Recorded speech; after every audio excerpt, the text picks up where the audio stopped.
यवतमाळ जिल्हा म्हणजे शेतकरी आत्महत्यांचा जिल्हा, अशी जणू याची ओळख।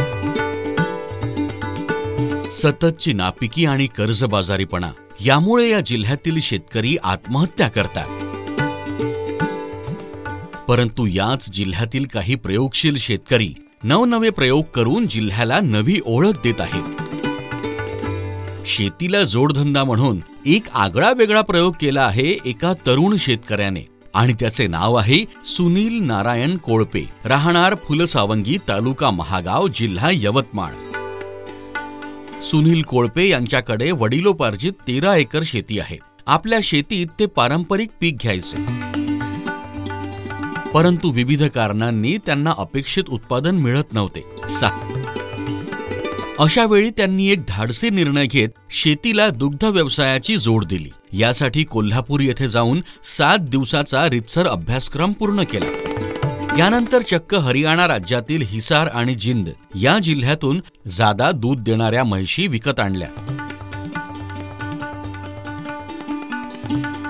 यासाठी तंत्रशुद्ध शेड वगैरे बांधून दुधाच्या व्यवसायात पाऊल टाकले। म्हैसींना उन्हाचा त्रास होणार नाही याची दक्षता घेतली। चारा म्हणून घरच्या शेतातील कडब्याची कुट्टी करण्यात येऊ लागली।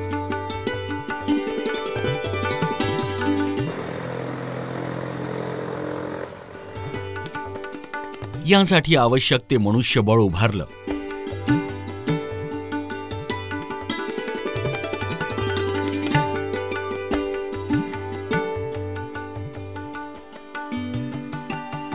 पाहता पाहता दुधाचं उत्पादन होऊ लागलं। उत्पादित दूध एक थेंबही पाणी न टाकता विकायला सुरुवात केली। दूध दर्जेदार असल्यामुळे साहजिकच उत्तम प्रतिसाद मिळत गेला। लागलीच सुनील कोळपे यांनी तालुक्याच्या ठिकाणी स्वतःची डेअरी उभारली।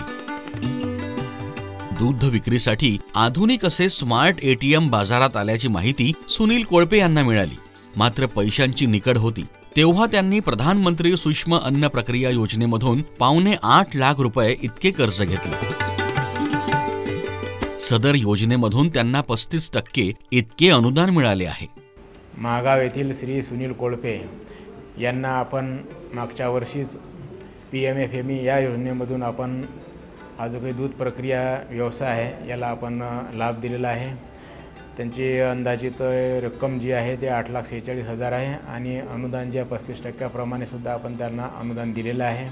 आणि निश्चितच यामधून पेढे असेल, खवा असेल, दुधाचं ATM असेल आणि दुधावर इतर जी काही प्रक्रिया आहे हे प्रक्रिया करण्याचं काम जे आहे हे ग्रामीण भागात जे आहे चांगल्या प्रकारे वाढत आहे आणि निश्चितच याच्यामध्ये शासनाच्या माध्यमातून सुद्धा याला मदत होत आहे।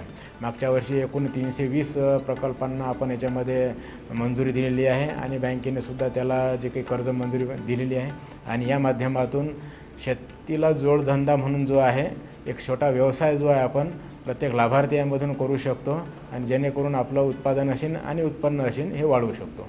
या पैशातून त्यांनी सदर ATM आणून आपल्या डेअरीत बसविले आणि जिल्ह्यात प्रथमच ATM मधून दुधाची विक्री सुरू केली।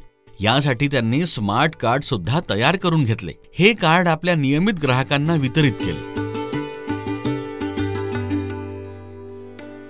आज त्यांच्याकडे 300च्या वर स्मार्ट कार्ड धारक ग्राहक असून ते दररोज ATM मशीनद्वारा दूध खरेदी करतात।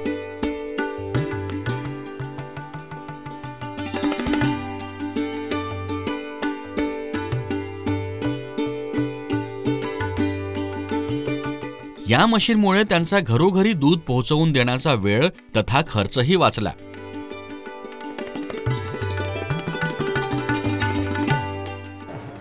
हे माझ्या ATMचं स्मार्ट कार्ड आहे। या कार्डनी आपण कस्टमरला दूध देतो।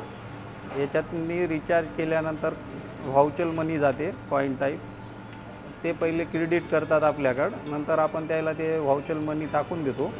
व्हाउचर मनी नंतर त्याला जसं दूध लागलं तसं ते घेऊन जातात। QR कोडनी असो किंवा स्मार्ट कार्डनी, स्मार्ट कार्ड लावून याच्यात 200 ml 500 ml असं 1.5 लिटरपर्यंत आपण दूध देऊ शकतो त्यांना। सुनील कोळपे केवळ दूध विक्री करून थांबले असेही नाही। ती दुधापासून दही, पनीर, तूप, खवा तयार करून विकतात. या दुग्धजन्य पदार्थामध्ये कोणतीही भेसळ नसल्यामुळे आज पंचक्रोशीत त्यांचे नाव झाले आहे. आज त्यांनी आपल्या व्यवसायातून 8 जणांना रोजगार दिला आहे.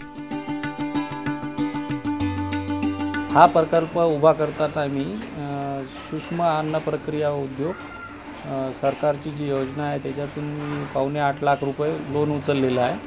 आणि त्या लोन उचलल्यामुळं माझा व्यवसाय प्रगतीपथासाठी भरपूर हातभार झालेला आहे. त्यामुळे मी सरकारचं खूप आभारी आहे.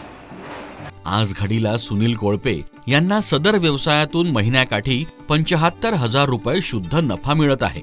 एकूणच सुनील कोळपे यांनी घेतलेली झेप ग्रामीण भागात स्वावलंबनाचा आदर्श निर्माण करत आहे.